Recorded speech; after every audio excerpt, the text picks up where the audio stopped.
पूर्व मतलब कि आज से लगभग 4000 से 4100 साल पहले बनाई गई थीं। तो जाहिर सी बात है कि दुनिया में ऐसी कोई भी पुरानी दास्तान नहीं पाई। अस्सलाम वालेकुम भाइयों और बहनों, कैसे हो आप सब। आज एक ऐसी वीडियो लेकर आया हूं जो आपकी होश उड़ा देने वाली है। अगर आप नए हो तो लाइक सब्सक्राइब शेयर कर दीजिएगा, क्योंकि हम इस्लामिक वीडियोस लेकर आते रहते हैं।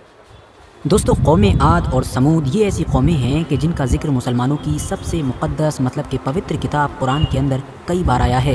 ये ऐसी कौमें थीं कि जिनके बारे में बताया गया है कि इनके इंसान हद से ज़्यादा ताकतवर और लंबे चौड़े होने की वजह से ज़मीन से पेड़ों को उखाड़ने या फिर इसके अलावा पहाड़ों को तराश कर उससे खूबसूरत और आलीशान इमारतें बनाने पर कादिर हुआ करते थे। अब मुद्दे पर आएँ तो ये बात है 2003 की, मतलब आज से सिर्फ 20-21 साल पुरानी ही, कि जब एक मशहूर जर्मन आर्कियोलॉजिस्ट यॉर्क फेसबाइंडर ने कड़ी मेहनत के बाद इराक के एक हद से ज़्यादा पुराने शहर मतलब कि उरूक की खोज की। नोटिस करने वाली बात ये भी है कि जिस जगह पर ये हज़ारों साल पुराना शहर मिला था, ये एक ऐसी जगह थी कि जहाँ पर अभी चंद साल पहले तक भी दरियाए फरात बहा करती थी, मगर क्योंकि अब दरियाए फरात खुश्क हो रही थी या फिर अपना रास्ता बदल रही थी, तो पहले तो उस जगह की ज़मीन सूखना शुरू हुई और बाद में उसी ज़मीन ने अपने अंदर से पता दिया हज़ारों साल पुराने एक ऐसे शहर का, एक ऐसी बस्ती का कि जो कभी अपने दौर में दुनिया की सबसे एडवांस और खूबसूरत आलीशान बस्ती हुआ करती थी। वैसे यहाँ तक भी ये सारी चीज़ें इतनी ज़्यादा हैरान कर देने वाली नहीं थी, क्योंकि असली खेल तो उस वक्त हुआ कि जब साइंटिस्ट ने इसी इलाके से ही, इसी शहर से ही एक मकबरा भी दरियाफ्त किया, जिस मकबरे के बारे में ये दावा किया गया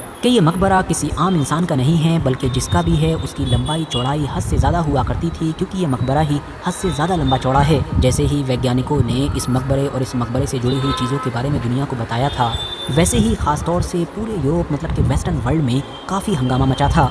लोगों को शक तो पहले ही होने लगा था और बाद में वैज्ञानिकों ने भी मुहर लगा दी कि हाँ, ये मकबरा किसी और का नहीं बल्कि निफेलियम का है। याद रहे दोस्तों कि निफेलियम एक ऐसा किंग था कि जिसका जिक्र बाइबल के अंदर मौजूद है, और यहूदी और ईसाई जिसको निफेलियम कहते हैं उसी को ही दुनिया के बाकी बहुत सारे लोग गिलगामेश के नाम से याद करते हैं। अब भले ही गिलगामेश इतिहास का एक मशहूर किरदार हो और दुनिया की बेशुमार किताबों में उसका जिक्र और उसकी कहानियाँ मौजूद हों, लेकिन जाहिर है दुनिया की बड़ी आबादी ऐसी ही है कि जो गिलगामेश के कैरेक्टर को अफसानवी मानती है, या कम से कम इस किंग से जो जुड़ी हुई चीज़ें हैं उनको ही अफसानवी मतलब कि फिक्शनल समझती है। दोस्तों, यहूदियों और ईसाइयों के मुताबिक निफेलियम भी एक बहुत ताकतवर और लंबी चौड़ी नस्ल हुआ करती थी। मतलब जिस कौमियात और समूद का जिक्र कुरान के अंदर मौजूद है, उससे बाइबल के अंदर मौजूद इस कौम की बहुत सारी चीज़ें मेल खाती हैं। निफेलियम नस्ल के बारे में भी यही बताया गया है कि अपने अमाल की वजह से ये खुदा की नाफरमान थी। दोस्तों, यहूदियों और ईसाइयों के मुताबिक निफेलियम भी एक ऐसी ही नस्ल थी कि जो हद से ज़्यादा ताकतवर और लंबी चौड़ी हुआ करती थी। मतलब कि जो कौम आद और समूद है कि जिसका जिक्र कुरान में है,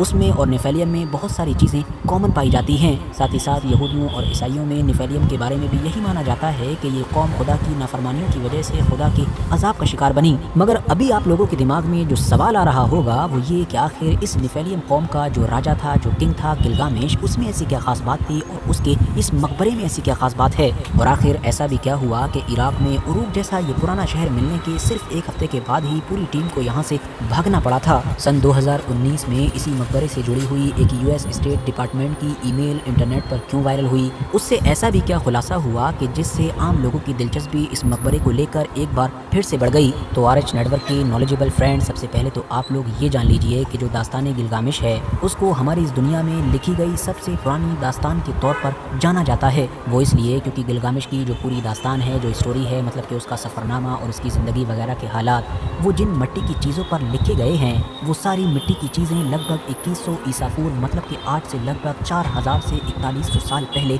बनाई गई थी। तो जाहिर सी बात है कि दुनिया में ऐसी कोई भी पुरानी दास्तान नहीं पाई जा सकती कि जो इतना पहले लिखी गई होगी। अब ये गिलगामेश था कौन, इसी वीडियो में ही इसके ऊपर भी डिटेल में बात करना तो मुश्किल है, इसीलिए अगर आप लोग चाहेंगे तो हम इसके ऊपर एक सेपरेट वीडियो बना देंगे। फिलहाल मोटे मोटे तौर पर आप इतना समझ लीजिए कि इराक के अंदर जो हज़ारों साल पुराना उरूक नाम का शहर मिला है, ये उसी शहर का 5वां और सबसे मशहूर बादशाह माना जाता है। और जैसा कि मैंने आपको पहले भी बताया कि उरूक नाम का ये जो शहर है, इसके बारे में यहूदियों और ईसाइयों के अंदर जो चीज़ें पाई जाती हैं, जो इन्फॉर्मेशन मौजूद है, वो मुसलमानों के यहाँ जो कौम आद और समूद वगैरह का जिक्र है उससे काफ़ी मेल खाती है। तो गारंटी तो नहीं दी जा सकती, लेकिन काफ़ी हद तक ये कहा जा सकता है कि मुमकिन है कि इनके बीच कोई ना कोई कनेक्शन रहा होगा। यहूदियों और ईसाइयों में पाई जाने वाली रिवायतों के मुताबिक ये जो गिलगामेश था, ये हद से ज़्यादा लंबा चौड़ा था, ताकतवर भी बहुत था, बल्कि इसके पास तो बहुत सारी अलग तरह की स्पेशल ताकतें भी थीं और ये हद से ज़्यादा जालिम भी था। मगर शुरुआत में ये जितना ज़्यादा जालिम और अय्याश था, आखिरी वक्त में उतना ही ज़्यादा रहमदिल भी हो गया था। आखिरी ज़िंदगी इसने लोगों की खिदमत करते हुए ही गुजारी थी। उसकी वजह यही थी कि क्योंकि इसने ज़िंदगी में ही कभी न ख़त्म होने वाली ज़िंदगी हासिल करने की कोशिश की थी, मतलब मौत से टकराने की कोशिश की। और वो अपने इस सफ़र में तो कामयाब नहीं हो सका था, लेकिन इस सफ़र की वजह से उसने सीखा बहुत कुछ और उसका दिमाग, उसका दिल पूरी तरीके से बदल गया था। साथियों, हज़ारों साल पहले मट्टी पर लिखी गई गिलगामेश की इसी दास्तान में ये भी बताया गया है कि जब गिलगामेश की मौत हुई थी तो इसकी कब्र में इसके साथ साथ इसकी बीवी, नौजवान कनीज़, चहीते बेटे, इसके खास बावर्ची, नाई और ख़ास मुलाजिम को भी इसके साथ ही दफना दिया गया था।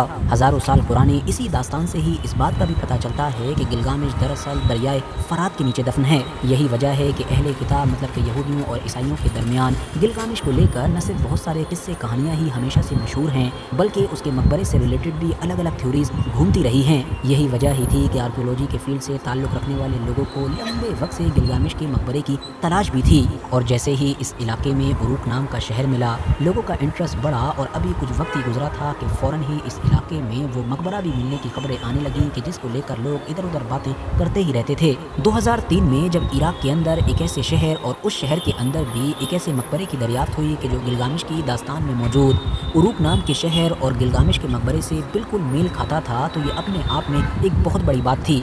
ये एक ऐसी खोज थी कि जो इतिहास और आर्कियोलॉजी के फील्ड में एक बड़ा टर्निंग पॉइंट साबित होती। लेकिन अब इसको कुदरत का एक इत्तेफाक कहिए या फिर दुनिया में रहने वाले चंद इंसानों की साजिश कहिए कि जैसे ही इतनी बड़ी खोज हुई, उसके सिर्फ एक हफ्ते के बाद ही अमेरिका ने पूरी ताकत के साथ सद्दाम हुसैन के इराक पर हमला बोल दिया। यॉर्क फैसबाइंडर को अपनी पूरी टीम के साथ इमरजेंसी में वहाँ से अपने सारे सामान के साथ भागना पड़ा और उसके बाद फिर दिन, हफ्ते, महीनों बल्कि सालों गुजरते चले गए और लोगों को इस मकबरे या फिर इस शहर से रिलेटेड कोई भी ऑफिशियली अपडेट नहीं मिली। सब लोग हैरान और परेशान थे कि इतनी बड़ी खोज के जो एक बड़ा भूचाल लाने वाली थी, वो आखिर रातों रात कहाँ गायब हो गई। हालांकि वेस्टर्न वर्ल्ड में इससे रिलेटेड बहुत सारी कॉन्स्पिरेसी थ्योरी ज़रूर घूम रही थी। मिसाल के तौर पर बहुत सारे लोग ये साबित करने की कोशिश कर रहे थे कि क्योंकि ये सारी चीज़ें तो पहले से ही क्लियर थी कि मतलब इस इलाके में गिलगामेश का मकबरा मिलेगा और क्योंकि इस मिस्टीरियस मकबरे की खोज और बहुत सारे मालो दौलत का आपस में कनेक्शन है, मतलब इसके मिलने से बहुत सारा मालो दौलत भी मिल सकता है। तो भाइयों और बहनों, कैसी लगी वीडियो आपको? अगर आप नए हो तो लाइक, सब्सक्राइब, शेयर कर दो। इस्लामिक वीडियोस हम लेकर आते रहते हैं।